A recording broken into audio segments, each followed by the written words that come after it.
Locked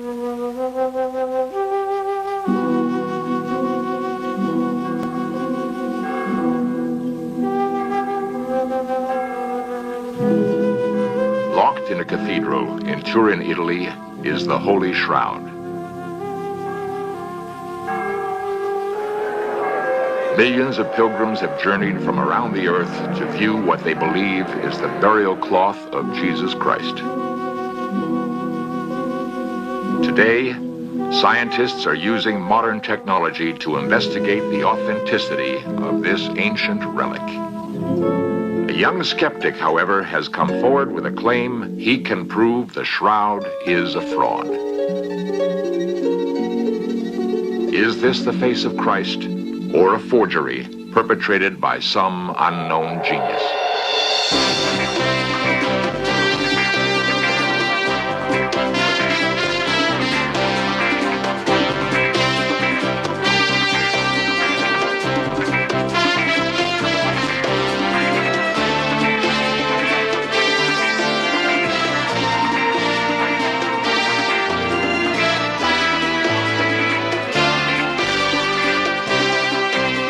This series presents information based in part on theory and conjecture. The producer's purpose is to suggest some possible explanation, but not necessarily the only ones, to the mysteries we will examine.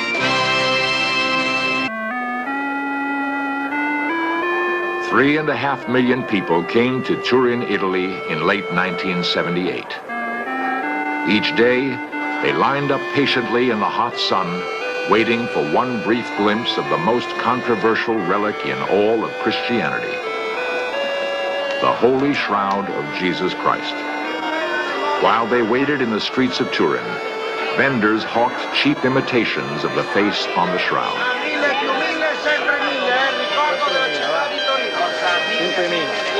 This commercialism was reminiscent of the Middle Ages, when phony fragments of the true cross were peddled all over Europe.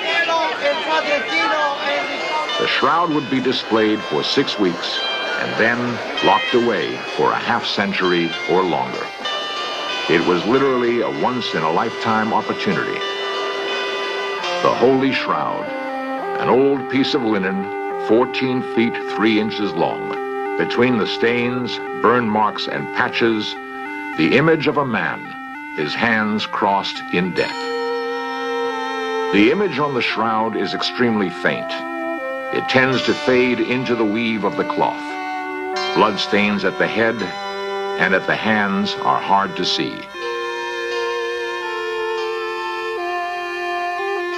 Before the cloth was damaged by water and fire, however, the image must have been much easier to make out, as this reconstructed copy shows.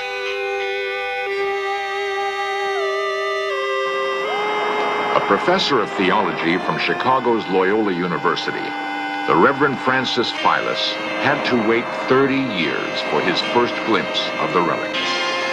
He was already a renowned expert on the shroud, having studied the only material available, photos and documents. It was a stunning experience to see the shroud beyond anything I've ever had in my life. I've heard of people having stunning experiences, but I know now what people mean when they say I cannot describe it. The most surprising element of the shroud is that these stains are faint, vaporous, gaseous-like, and the farther away you get, the more clearly you see the shroud. I had the privilege of seeing it inches away, which most people didn't. And I can tell you, when you're on top of the image, you see practically nothing.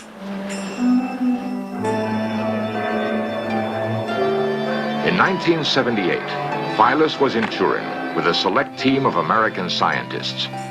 They performed many tests on the shroud, attempting to determine how the print of a body got onto this old piece of linen. Could it be the actual body of Christ? The early history of the shroud is hidden in the Gospels and in old legends. Several times, the Bible refers to the burial linens of Christ. One passage in particular has mystified scholars. Mary looked into the tomb and saw 2 men in white cloth where the body of Jesus had lain. A description of the double image on the shroud? Perhaps. The burial cloth could have been draped like this, producing separate images of both the front and back of the body. The legend of Veronica may be a clue to the early existence of the shroud. Saint Veronica took pity on Jesus' sufferings and wiped his face with her veil. Miraculously, an image of his face appeared on the cloth. The words vera icon mean true image. And when the shroud is folded in a certain way, it looks exactly like the traditional image of Veronica's veil. Yet, there is no historical record of Veronica.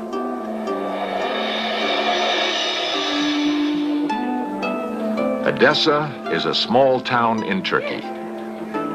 Legend says that Thaddeus, one of the first disciples, took a miraculous image of Jesus to the king of Edessa.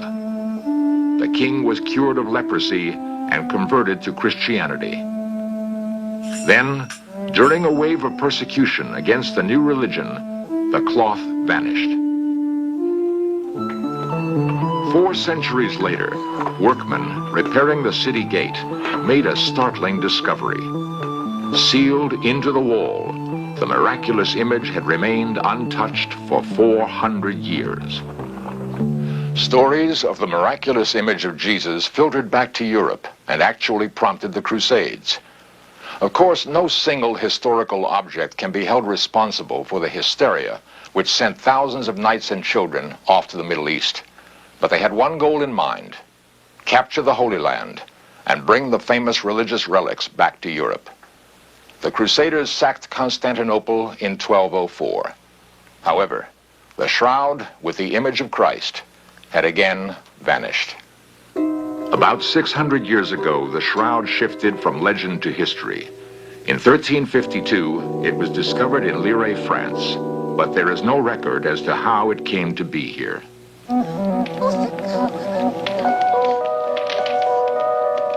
The linen was almost destroyed one night during an accidental fire in a nearby church.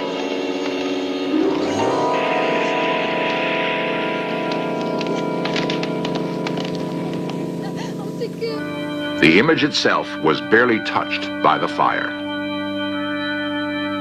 The shroud finally came to rest in the Cathedral of St. John in Turin, Italy, and is now kept under triple lock and key in a steel and asbestos box.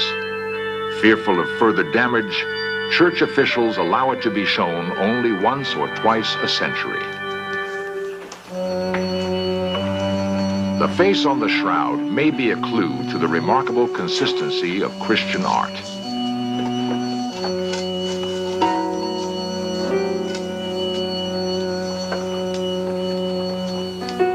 The Gospels say not a single word about the appearance of Jesus.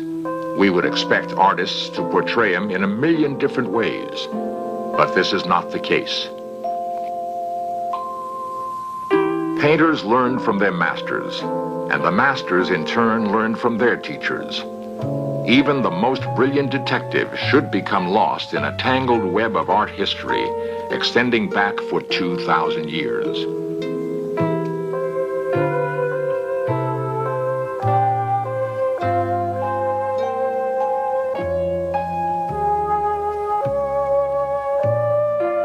Was there a single original source for the face of Jesus? Was it the face on the shroud?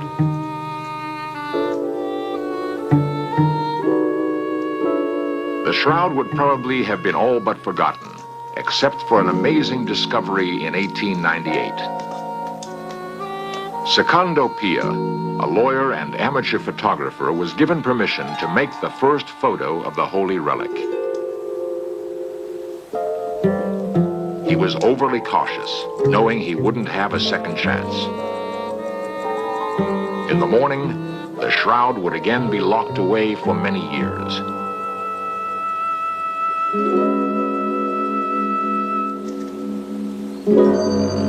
He worked very late that last night of the exposition. Alone in his darkroom, Pia waited nervously for an image to appear on his glass plate negative.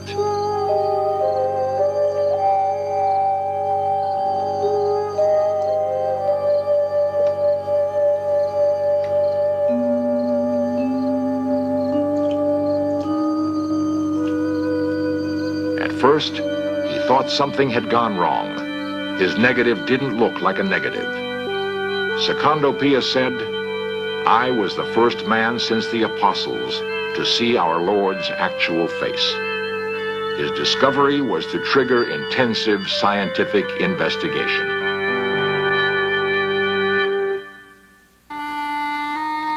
In the 20th century, we all recognize the look of a photographic negative. Light and shade are reversed. Faces have a strange appearance. A print made from the negative looks normal. The most puzzling fact about the Shroud of Turin has not yet been explained by science. The image on the cloth looks just like a photographic negative.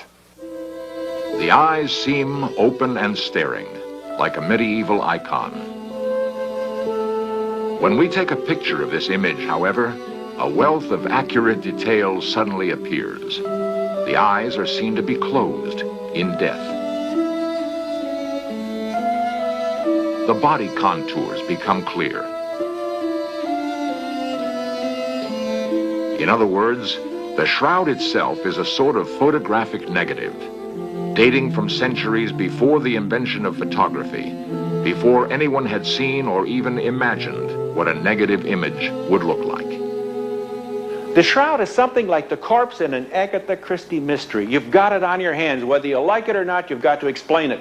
If you don't like it, then you have to explain what put the marks there. And remember, not just photographically negative marks, but also the transferred blood stains from the various wounds in this man's body. Using life-sized photos of the shroud, anatomists reconstructed the face of the figure.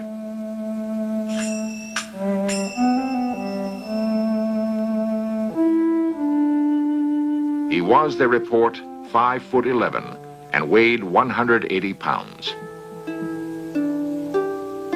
Christian art has always shown nail wounds in the hands of Christ. The shroud, however, seems to indicate blood spurting from the wrist. Pathologists set out to test both versions of a crucifixion. Experimenting with cadavers, they drove nails into the palm and hung the body from a scale. They were surprised to find that flesh in the palm simply tore away, unable to support the weight of the body. Then they experimented with nails through the wrist. Here, the tendons and ligaments could easily support the weight. The shroud image was accurate. Even the U.S. Air Force contributed. Utilizing sophisticated computers which can enhance faint images, scientists produced a three-dimensional portrait of the shroud face. Color of the cloth image is like a scorch, produced by a miraculous burst of heat or radiant energy. As of the moment, we have to take the word of the experts in physics and related sciences who think the best theory from the electronic experimentation would lead to some type of radiation. Joe Nickel, an artist and private investigator, claims he can prove the shroud is a fraud. It's a simple technique using simply hot water and cloth and a low relief or bas relief, which during the 14th century in France were commonplace. Every artist could whip out these bas reliefs for the church architecture. What you do is you mold the cloth while it's hot and while it's wet to the bas relief. And to do this, you begin to use your fingers to press and force the cloth to the features so that it begins to take on the relief of the features. And as you continue to work this, say after you get a good start on it, perhaps every half hour or so as it begins to dry, when you finish, you will have the cloth tightly molded to the bas relief. It will fit it rather like a mask.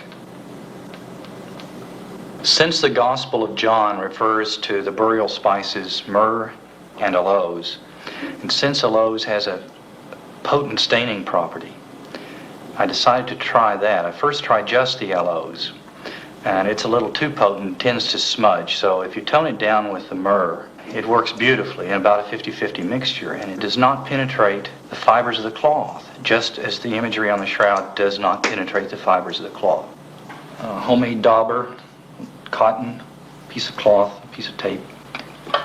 Just apply it very sparingly, and just very, very lightly begin to stroke down the plaque. With this experiment, Nickel produced an image of similar color and tone to the face on the shroud. His final test was to subject his image to the process of negative-positive photography.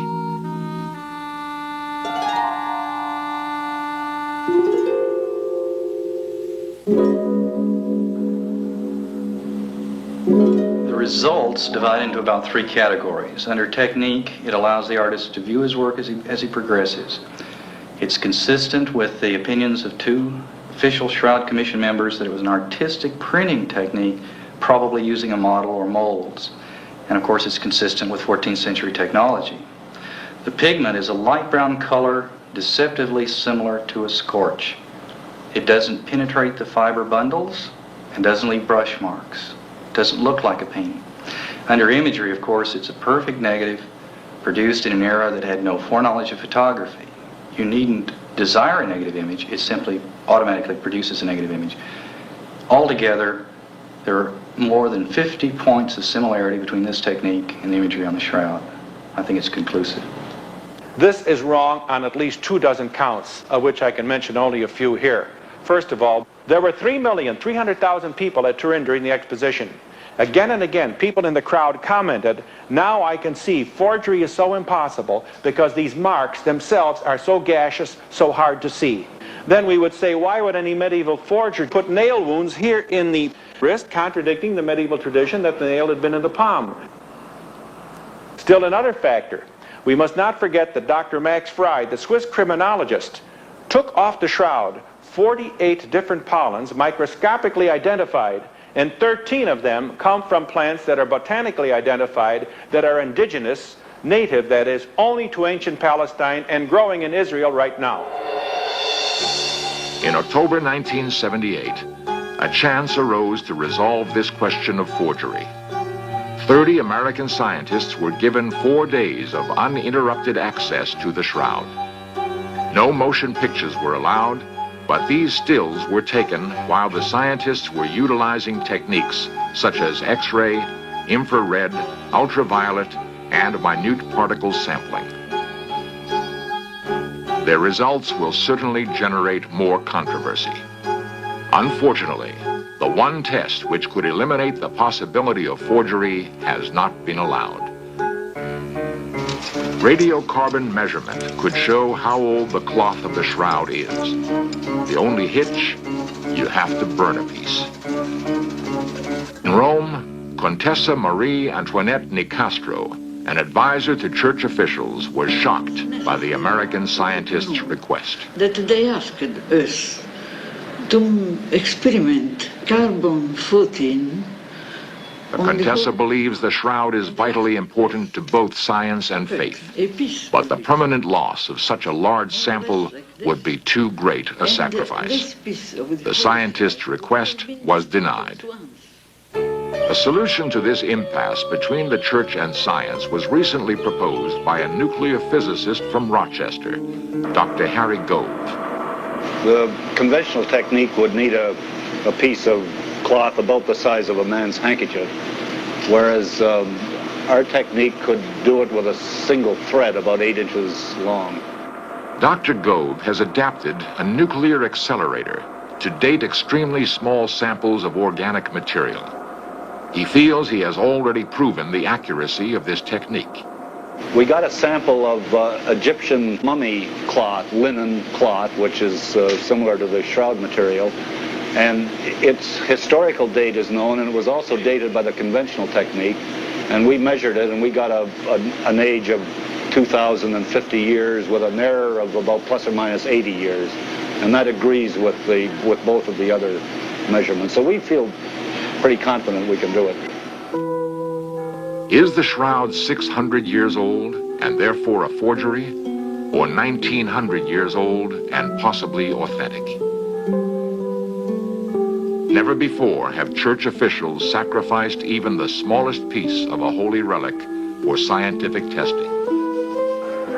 However, a new wave of open communication is sweeping through the church, led by Pope John Paul II.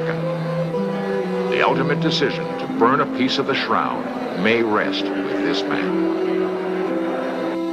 The shroud, safely locked away, is once more out of reach. It is not expected to be seen again for at least another generation. Perhaps in the time of our grandchildren, we will discover if the shroud is the burial cloth of Christ.